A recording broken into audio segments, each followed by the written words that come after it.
April মাসের প্রথম সপ্তাহে ফলাও করে ফুটপাত উচ্ছেদ অভিযান পরিচালনা করে ঢাকা মেট্রোপলিটন পুলিশ। ডিএমপির এই অভিযানে রাজধানীর সব স্থানের ফুটপাত উচ্ছেদ করা হয়। তবে অভিযানের এক মাস যেতে না যেতেই এবার ঢাকা দক্ষিণ সিটি কর্পোরেশন হকারদের দাগ কেটে বসার জায়গা নির্ধারণ করে দিয়েছে।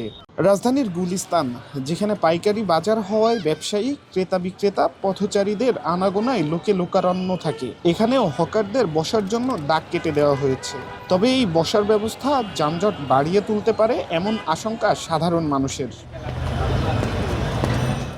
হকারদের উচ্ছেদ করা হলেও মানবিক বিবেচনায় প্রধানমন্ত্রীর নির্দেশেই হকারদের পুনর্বাসনের ব্যবস্থা করা হয়েছে, এমন মন্তব্য করেছেন ডিএমপির মুখপাত্র ও ডিএমপি মিডিয়া সেন্টারের উপপুলিশ কমিশনার। সরকারি সিদ্ধান্ত যা তাই, সরকারি সিদ্ধান্তের সাথে তো মানে পুলিশের সম্মতির কোনো বিষয় না।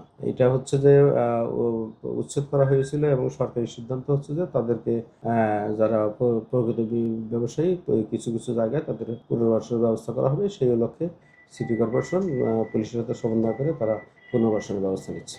হকার উচ্ছেদ অভিযানের পর যানজট থেকে কিছুটা স্বস্তি মিলেছিল নগরবাসীর।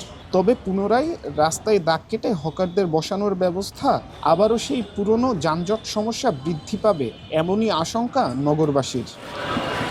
আজবার রাজ, বাংলা নিউজ, ঢাকা।